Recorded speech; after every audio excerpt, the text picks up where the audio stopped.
Mark Turner, president of the Gilroy Chamber of Commerce, and we want to welcome you to CMAP's show called Ask the Mayor. And we are here with Mayor Woodward, our city's mayor, and we've got some questions, Mayor, that we'd like to talk to you about. And if we can just go ahead and jump right into Great. it. We'd like to really find out, from your perspective, what would you say is the most important challenge facing the city today?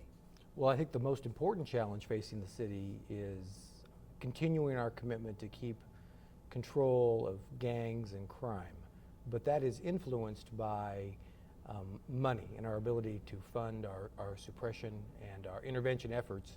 And so a very important thing that we're facing is a crisis of unfunded liabilities, Mark. Mm-hmm. And by that I mean three categories stand out in my mind: our roads and our streets, our pension liabilities, and ultimately our public facilities. We're not doing enough to maintain our public facilities, all of our buildings, our fleet, all of that. We need to do more to make sure that we have the money on hand when the repairs and the infrastructure improvements we know we're going to need come due. And as we get into this a little bit further, I've got some questions regarding roads and streets, but you had mentioned buildings and other items. What is the city's plan then to address those unfunded liabilities, those concerns? Well, in the same way, it's more visible with the streets because everyone's out there and driving. So you're seeing the inability to fund the maintenance of that infrastructure. But what you're not seeing is the growing pension liability that we're facing. That continues to grow. It's best practice is for a city to fund at least 80% of its pension liability. As you start to drop down below that, and we are below that, to the tune with public safety of almost $10 million. When you start to fall behind like that, it can start influencing your bond rating. It starts to become more difficult for the city to borrow money in other respects. So that's kind of the challenge we're facing there in servicing that need. And we haven't been doing enough since the downturn, in particular in 2008, 2009. We had all the layoffs. We got very tight on spending money, and we have not been spending enough on preventative maintenance with all of our buildings, all of our physical infrastructure. So those are things that we need to be mindful of when people talk about you've got $18, $19 million in general fund reserves. That money, if allocated in a true accounting way, would be gone overnight. Now, is there any money in that general fund reserve that you just described that could be used for some of these infrastructure needs? Well, it could be, but we've tried to avoid, because general fund is there in case of an emergency, if we had an earthquake or some public disaster. We try to maintain enough money in the general fund to get us through, and so we've got 6 months worth of reserves now, and we have different policies about preserving the reserves, but we're very leery. The council in past years has been very reluctant to spend that down because we know that there's all of these things in the pipeline that we're ultimately going to have to pay. Right. Well, I guess one of those things, as we just mentioned earlier, is streets and roads. Anybody that's driven through Gilroy can tell you how bad our streets and roads are. First Street being probably the worst. Of course, we know that's a state highway. But there is something called the Pavement Condition Index, which I know you're quite familiar with. Right. It's a numerical index used to indicate the general condition of pavement, and it has a critical number of 70. With all that being said, how do Gilroy's roads rate with regard to the PCI score? We're at, and it's a very scientific measure, and they have a very scientific way of putting this number on it. And if you compare our PCI, the Pavement Condition Index, to other cities in the county, we're more or less in the middle of the pack. We're a 69, which is too low. And just as people, I think First Street's a good example. I'm glad you brought that up, because what you saw on First Street is that it got progressively worse and worse, and then it kind of went off a cliff in terms of just went downhill really rapidly, very quickly. And that's what happens with roads and streets. It's what's the saying? A penny of prevention saves a pound, or something. There's a saying to that effect. And that's very true with roads, because the once they get to a certain point where they start to get water and ruts, and then they just start to fall apart, and we're seeing that, and that's kind of a tipping point. The 70's kind of a tipping point. I think First Street, someone told me it was a 51. It's really, really bad. Okay. And so maybe we should talk for a moment about First Street, if I may. Sure, go right ahead. So First Street's a state highway. It's owned, and the obligation to maintain it is the obligation of the state from the entire length of First Street. And there's two things going on First Street. One, we have been intending to replace all of the wet utilities, if you will. So the storm drain, the water, the sewer, from Santa Teresa all the way down First Street to Monterey. And we've been meaning to do that work, and that's our responsibility to do the wet utilities. To do that, we have to trench up First Street, which means that we have to have permission from the owner of the road, the state, Caltrans, to do that work. So we submitted a permit earlier this year to do that work, thinking we could get it done this year, and the Caltrans came back with all of these requirements, new requirements we didn't anticipate, about how we had to encase that. So if you will, we haven't been able to get our own building permit to do the work to put in our wet utilities, and so we're still negotiating with Caltrans because what they want us to do is very expensive. So we're still trying to get that worked out. The other thing that's going on First Street is that when we finally do that work, we're going to dig up the road. And when we dig up the road, it makes all the sense in the world to repave all of First Street. The problem is that Caltrans has not programmed the money. It's probably $2 million, maybe more, to do all of the repairs and repavement of that road. They have no intention of doing that work anytime in the next, say, 5 years. Mm-hmm. So obviously, we can't wait 5 years to fix First Street. Right. So when I heard that, I said, we got to do something. So I've been on the VTA board for the last 7 years, and VTA is not just buses and light rail, but in this county, they are the congestion management agency, which means that they also do highway construction. So they don't do repairs like this, but they work very closely with Caltrans because VTA builds the roads, the highways, expressways. So I said to VTA, can we work something out? Can we use the leverage we have at VTA to help Gilroy get First Street fixed? And so we came up with a three-sided plan to get this done. VTA pays us money, forwards money to us to do road maintenance. That's how we get a lot of our road maintenance money. It flows through VTA. So I said, can you advance that money to us so that we can do the work, right, which would require board approval from VTA, but instead of looking to us to pay it back, this is actually Caltrans' obligation. Can you look to Caltrans to get it back? They said, let's explore it. So we've actually got it now to the point where it's gone through the VTA committees, and it's going to be going to the VTA board on the first Tuesday in October for the VTA board to give us actually more than we asked for, $5.5 million to do all the work we need to as an advance. We're still trying to, the other part of that is to get Caltrans to agree that that's their obligation to repay and not ours. And so we're still working on that. But if we can bring that together, there's hope that we'll at least have the funding in place to get, to do the work on First Street as soon as the weather allows in the spring, and in the meantime, we'll have to solve our permit issues. So that's what's going on First Street. Now, as to the streets the city has the responsibility to fix, several months ago, the council received an extensive report from city staff that was quite alarming. And it said that if we don't do something, if we don't spend $3 million a year on road repairs, we've been spending about $300,000 a year. If we don't spend $3 million a year on road repairs, that the condition's going to get worse. If we spend $3 million a year, we can get it from 69 back up to 70, and we can maintain it there at 70. But that's $3 million a year. That's a huge, that's more than 5% of the city budget just on doing that. And there's not, after you pay all of the money toward public safety and all the other things that are also priorities, there's not a lot left there. So that money this year we took, at my suggestion, the council took $3 million out of the general fund to do this work. Actually, it was $2 million. We had $800,000 already programmed. So we did $2.8 million allocated this year so we could get on track for that. But that is something that we definitely need to do, and that's going to start to erode that general fund balance that I was talking to you about at the outset. Right. And with, you described 70 on that PCI, that's the critical number.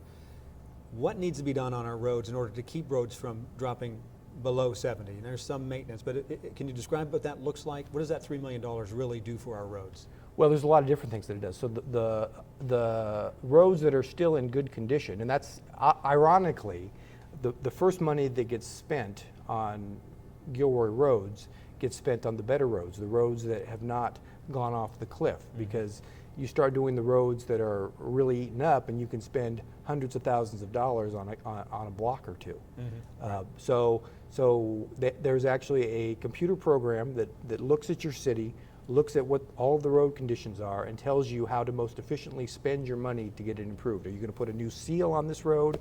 Are you going to repair the potholes on this section? And because you also have to do it in a way that it flows too. You can't do it all over town because that's inefficient. So the answer is that it's a very technical calculation on where to spend the money to get the most bang for your buck. Right. And whether it's digging out potholes and fixing those, or putting a seal on another part of town, those are technical questions for the engineers. Now, there's other money that is available this fall if things go right according to the way people vote at the ballot box, and that is there's a 30-year, $6.3 billion transportation tax measure called Measure B. I know you're quite familiar with that. Can you describe what that is, and how does that, should it pass, how does that benefit the residents of Gilroy, and the commuters, more specifically the commuters of Gilroy? Well, Measure B is very important, because Measure B, it started last year with the VTA board, while I was at the chair actually of the VTA board. We started doing the groundwork along with the Silicon Valley Leadership Group to put a measure on the ballot to do a whole number of things. And we went out to each of the cities in the county and we said, give us all of your projects. Tell us what it is that needs to be done in your jurisdiction. And we got back a list of needs that was somewhere between $46 and $49 billion in roadway congestion management type of repairs in this county alone. $49 billion. Put that in perspective, there's probably what, 60, I think they're talking about $63 million is an initial estimate to build high-speed rail. So this is a huge number of projects and repairs that need to happen in our county. Well, we can't do all of that, but what we can do with a half-cent sales tax for the next 30 years, county-wide, we can, they tell us, it's all projections, but they tell us that that'll generate somewhere between $6 and $6.4 billion. That money needs to get allocated equally throughout the county because everybody will be paying the sales tax. One of the big projects will be bringing BART from Berryessa, where we should start seeing BART in San Jose. The Berryessa station, the Milpitas station should be open on BART for operations within the next 18 months. But that doesn't connect it to Caltrain, that doesn't connect it to the rest of the system. So what they want to do is bring it through San Jose and get it over to Santa Clara. So part of this money will be allocated to that. That helps us a little bit in terms of having easy access to a station right off 101 where the Five Wounds Church is. But that doesn't really help us in South County. So to get support from South County, we insisted on a number of things. One of the things that we will get is we will get $1 million a year for this road problem. So I said we need $3 million a year. This will give us $1 million a year for our roads going forward into the future for the life of this measure. It will also give us another Caltrain in the morning, a new Caltrain service. It'll add a train in the morning and in the evening and give us a little more Caltrain service, so that's helpful. It will also go a long way toward fixing the mess that is now the intersection of 25 and 101. As people go into Hollister, we've got a very dangerous situation there. That needs to be fixed. There's money in this measure for that. There's also money in this measure to put Santa Teresa straight through Morgan Hill. So now Santa Teresa Boulevard ends, and then you have some winding side streets, Edmondson and all of that. That would go away, and you'd be able to get on Santa Teresa and take Santa Teresa all the way through Morgan Hill and connect up and go into South San Jose with never getting off Santa Teresa. There's also money for the Buena Vista interchange, which has been long planned, long contemplated, but there's never been money to build it. It would give us a new intersection onto 101 south of Maston that we're eventually going to need as the city grows. So there's quite a bit of money for Gilroy, and I think it's a really good thing for Gilroy, and it's money that we need. Can you describe some of the projects that are in San Jose? Obviously, we have a large number of commuters leaving Gilroy on a daily basis, going into San Jose. What are some of the projects in San Jose that are being prepared, I guess, through this through Measure B, and how will that impact commute times and that sort of thing for our residents here in Gilroy? Well, it should help. It should help with the 85. The 85 is, if you had to take that lately at commute hours, it's basically a failing roadway. Mm-hmm. So anybody who lives in Gilroy and has to go to Palo Alto, when I have to go to Caltrain meetings in San Carlos, Highway 85 it's bad. So it'll provide money for improvements to Highway 85. It'll provide money for there's a long list, Mark. There's $6 billion worth of projects. So all of them, it's pretty substantial. They for those pretty quick. And for the 15,000 Gilroyans who commute into Silicon Valley every day, it'll have major impacts. And the other thing that's going to happen is that we hope that the Capital Corridor is going to follow through on their plan. This is unrelated to the bond measure, or the tax you asked about, but on their own, Capital Corridor, which operates out of the Sacramento Valley into Diridon, is going to extend service down to Salinas. And we're hoping by 2018 to have 2 more trains in the morning, 2 more trains in the evening, and weekend service being provided out of our train station. They won't be Caltrain trains, they'll be Capital Corridor trains. But if we get the additional Caltrain train and the weekend service and the 2 additional commuter trains, morning and night, we will double our train service. And that's a huge consideration because each of those trains can take something like 800 commuters, depending on the style of the coach, 800 to 1,000 commuters off the roads. And that makes a huge difference. When you start taking full trains out of Gilroy, you could really see an improvement in congestion on 101. And I work in downtown San Jose Monday through Friday, so I know exactly what that's like. In your description here, you talked about the $1 million that can be used to improve our roads. Is there a condition tied to that? Do our roads have to meet a certain PCI score in order for us to be able to use that $1 million? No. We can use that we can dedicate that money to our roads for as long as we want. If we get to, I forget what it is, it's either 70 or 75. I think it's 70 actually. If we get our roads up to 70 and we don't want to spend the $1 million on roads, then it frees us up to spend it other places. But we have to spend it until we get the roads up to a minimum condition on the roads, and then if we're so fortunate to get our roads back in decent shape, then we can spend the money elsewhere. But I don't think that's going to come into play for us for a long time. Our roads are pretty bad. Right, they are indeed. Some would think that First Street, if you just tore up First Street, that might make it better anyway. So let's talk about public safety. Over the last several years, cities throughout California have had to deal with AB 109 and Prop 47. Sure. AB 109, of course, the early release program. Prop 47 is reducing some felonies to misdemeanors. With that, of course, criminals are able to be out earlier and not face stiffer penalties. How has that affected Gilroy? Well, it's a statewide problem. So these are statewide measures, and the realignment. The state was facing huge legal problems. The Supreme Court ordered it to basically cut its prison population by a huge percentage. And this was the governor's way of doing that. And what that did was it sent a lot of people back to the counties. The counties were overwhelmed. People started getting out on the streets. And as a consequence of that, we've seen statewide violent crime and property crimes go way up. Now, Gilroy has been fortunate. We have not seen the same increases. We have seen some increases, but not to the extent that the state has seen them. Mm-hmm. We've done a very good job of keeping a lid on that. And we've also we are fortunate that gang activity is at a historic low in Gilroy. I'm very proud of that. In the time I've been on the 9 years I've been on the city council, we have seen gang crime in Gilroy reduced to historic lows. And I give a lot of credit to that to Chief Turner and her department, her very professional police department, in carrying that out. Operations like Garlic Press, Royal Flush in 2011, 2013 were very successful in doing that. And also the gang intervention, the South County Youth Task Force effort. So there's a suppression element of it, but there's also an intervention element of it.